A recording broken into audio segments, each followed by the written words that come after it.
Hold one hand out in front of you right now, flat, palm facing down, fingers extended, arm unsupported in the air. Hold it there. Stay still.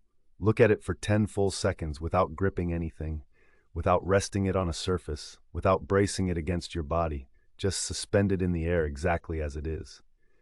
What you are doing right now is one of the first things a neurologist does in a clinical examination before a single diagnostic test is ordered. Because the hand held out in open space tells a trained observer things about the brain that no brief conversation and no visual inspection of the face or posture can deliver as quickly or as honestly. What you may be noticing, a faint oscillation in one or more fingers, a subtle trembling in the hand itself, a quiver you can feel in the tendons that you have been registering for months and classifying as tiredness or caffeine, or simply what hands feel like when you pay attention to them, may not be what you have been telling yourself it is. For adults in their 60s, 70s, and beyond, a tremor in the hands is one of the most frequently dismissed neurological findings in primary care settings. It is dismissed by patients as a feature of normal aging. It is sometimes dismissed in brief appointments as benign, without the specific characterization that distinguishes one type of tremor from another.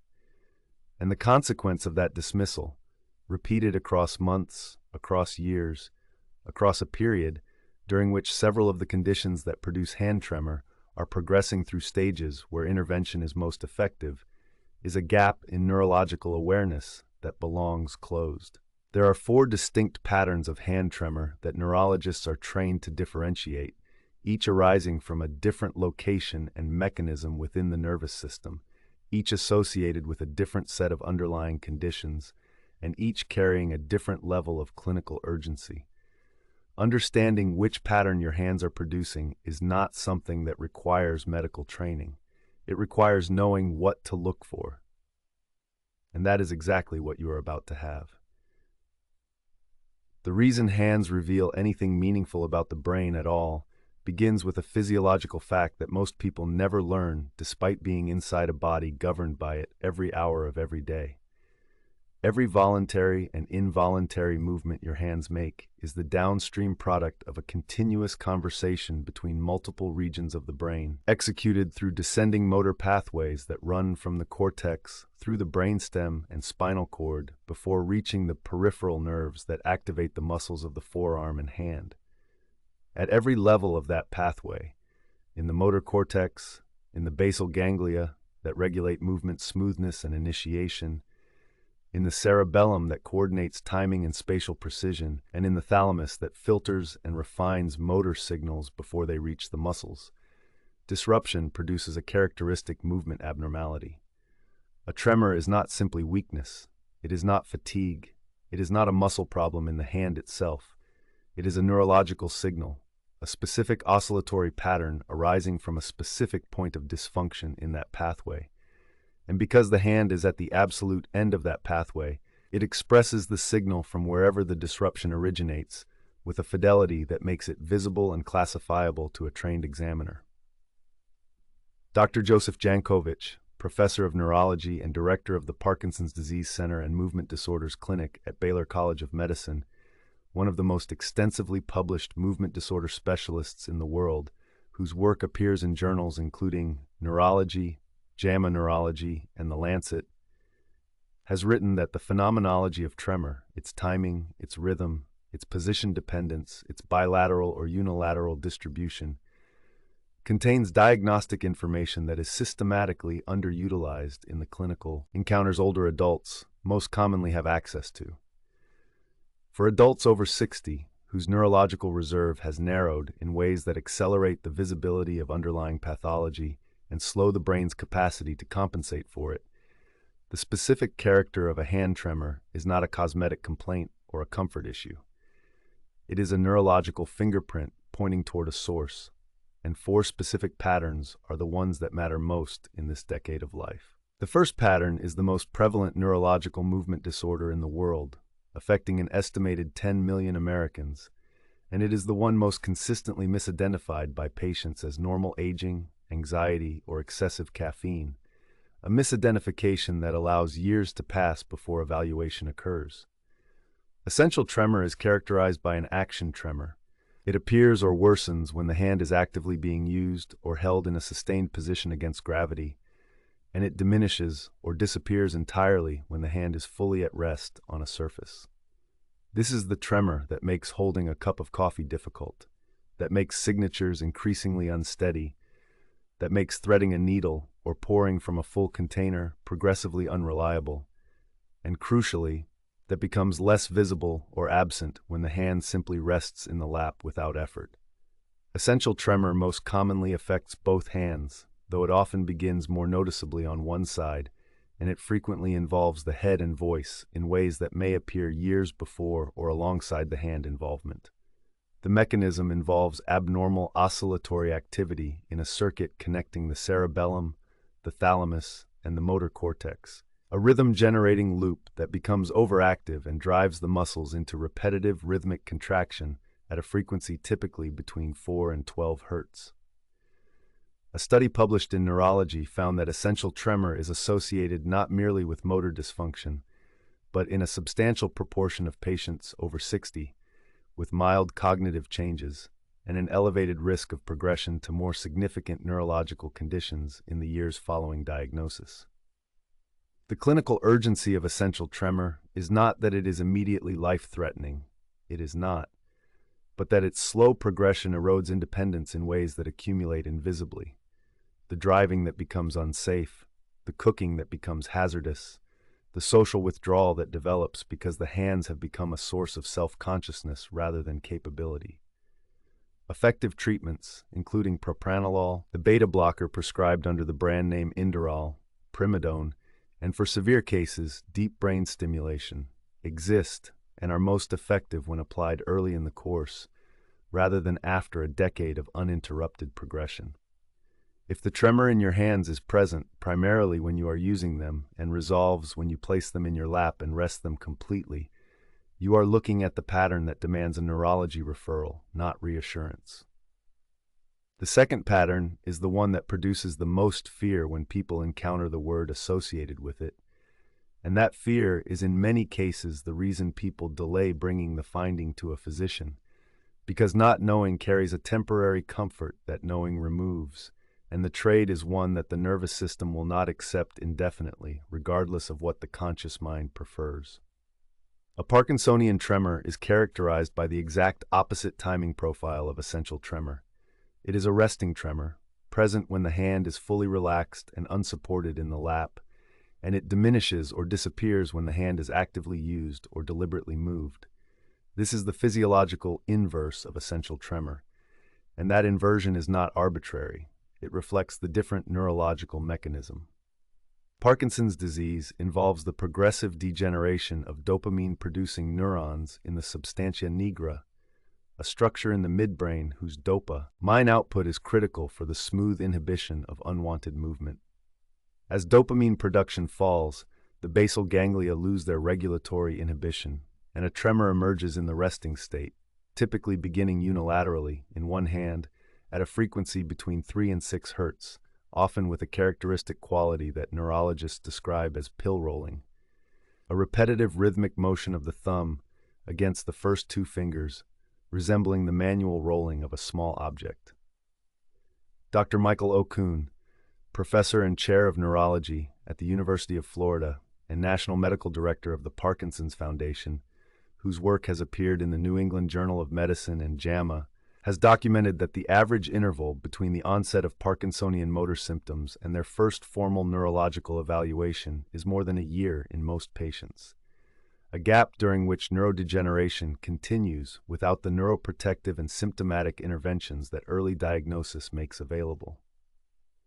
The non-motor symptoms of Parkinson's disease, including loss of smell, constipation, vivid dream enactment during sleep, known as REM behavior disorder, and mood changes, frequently precede the motor tremor by years, and they are almost universally attributed to other causes. If the tremor you notice is present when your hand is resting quietly and largely absent when you are reaching for or holding something, and if that tremor began on one side rather than both, the conversation you need is with a movement disorder neurologist, and it needs to happen this month, rather than at whatever future point you have been silently designating as the threshold for concern. The third pattern is the least widely known outside neurology and the one most likely to represent a condition developing along a timeline that makes rapid evaluation a clinical priority. A cerebellar tremor, also called an intention tremor, behaves in a way that is distinct from both of the patterns described above, and that is recognizable with a specific, simple self-test. When the tremor is cerebellar in origin, it is absent or minimal at rest and minimal at the beginning of a voluntary movement, but it worsens progressively as the hand approaches its target, the oscillation increasing in amplitude precisely as the movement nears its endpoint, causing overshooting, undershooting, and a visible worsening of instability at the moment of arrival. Try reaching slowly for a specific small object on a surface in front of you and observing whether the trembling increases as your finger approaches the target rather than remaining constant. The cerebellum is the structure responsible for the fine timing calibration of voluntary movement, the real-time error correction system that compares intended movement with actual movement and adjusts continuously, and a cerebellar tremor signals disruption of that system at its source. The conditions associated with cerebellar tremor in adults over 60 include multiple sclerosis, cerebellar stroke, inherited spinocerebellar ataxias, and chronic heavy alcohol use, which is directly toxic to cerebellar Purkinje cells, the specialized neurons that perform the highest level coordination functions within that structure. Research published in the Lancet Neurology has documented that cerebellar strokes are significantly underdiagnosed in older adults because they frequently present without the dramatic hemiplegia associated with cortical strokes, producing instead gait instability, coordination failure, and intention tremor that is attributed to dizziness, inner ear problems, or general frailty before the cerebrovascular origin is identified.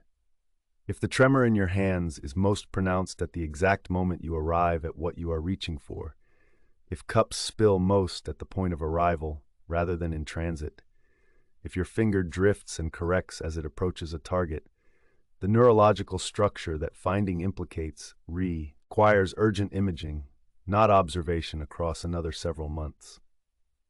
The fourth pattern is the one that operates through a mechanism entirely outside the brain's structural integrity, and that is reversible in most cases, but only if it is correctly identified rather than accepted as irreversible neurological decline. Metabolic and toxic tremor is a hand tremor, arising not from a structural disease of the motor pathway, but from a systemic physiological disruption severe enough to destabilize the neurological environment in which the motor system operates. The most common sources in the 60-plus population are thyroid dysfunction, specifically hyperthyroidism, in which excess thyroid hormone drives a fine, fast postural tremor that closely mimics essential tremor but responds to thyroid correction rather than neurological treatment, medication toxicity, alcohol withdrawal, and hypoglycemia. The medications most commonly responsible in older adults include lithium, prescribed for mood disorders, valproate, prescribed under the brand name Depakote for seizures and mood stabilization, certain antidepressants including selective serotonin reuptake inhibitors, and paradoxically, some medications prescribed specifically to manage cardiac arrhythmias, including amiodarone, prescribed as Pacerone or Nexterone, which has documented neurotoxic effects at sustained plasma concentrations. Research from the journal Neurology has identified medication-induced tremor as one of the most reversible causes of new-onset hand tremor in adults over 60, and simultaneously one of the most frequently misattributed to primary neurological disease, leading to unnecessary neurological workup, unnecessary patient anxiety, and the continued administration of the causative agent. If your tremor developed or worsened in proximity to a medication change, a thyroid-related diagnosis, or a period of significantly altered alcohol use, the metabolic origin must be formally excluded before any structural neurological condition is investigated. And that exclusion begins with a complete blood panel and a physician-reviewed medication audit, not with a neurological imaging study. There is an additional layer of complexity that belongs specifically to the large proportion of adults over 60 who manage daily cardiovascular and metabolic conditions with prescription medications. because several of the most commonly prescribed drugs in this population directly alter hand tremor in ways that complicate accurate assessment. Beta blockers, including metoprolol prescribed as Toprol XL and propranolol prescribed as Inderol, two of the most widely used antihypertensives in the over 60 population, suppress essential tremor as a pharmacological side effect of their mechanism, meaning patients on these medications may have essential tremor that is partially or entirely masked and whose true severity has never been measured without the drug present. Conversely, albuterol and other beta-agonist bronchodilators prescribed for asthma and COPD, including medications like Ventolin and ProAir, produce a fine action tremor in the hands as a recognized side effect in a significant proportion of patients who may interpret that tremor as a new neurological symptom rather than a pharmacological effect of their inhaler. Caffeine, which most adults over 60 consume daily, and which is present not only in coffee but in certain pain medications including Excedrin and in many over-the-counter alertness products, amplifies the amplitude of essential tremor in a dose-dependent, reproducible way that makes the morning assessment of tremor severity unreliable without controlling for caffeine timing. When you bring a hand tremor to any physician's attention, you must simultaneously bring a written list of every medication, supplement, and inhaler you use, including doses and timing, because the pharmacological context transforms the interpretation of every tremor pattern in ways that a 7-minute clinical encounter cannot reconstruct from memory and reported symptom description alone. Here is the protocol that translates everything you now understand into action that happens this week rather than remaining as a category of worry without a procedure. Begin with the self-assessment tests that neurologists use in initial evaluation. Test 1. Rest your dominant hand completely in your lap, unsupported, for 60 seconds with your eyes open and observe whether a tremor appears in that position. Test 2. Hold both arms extended in front of you at shoulder height for 30 seconds and observe whether a tremor appears or worsens during sustained posture. Test 3.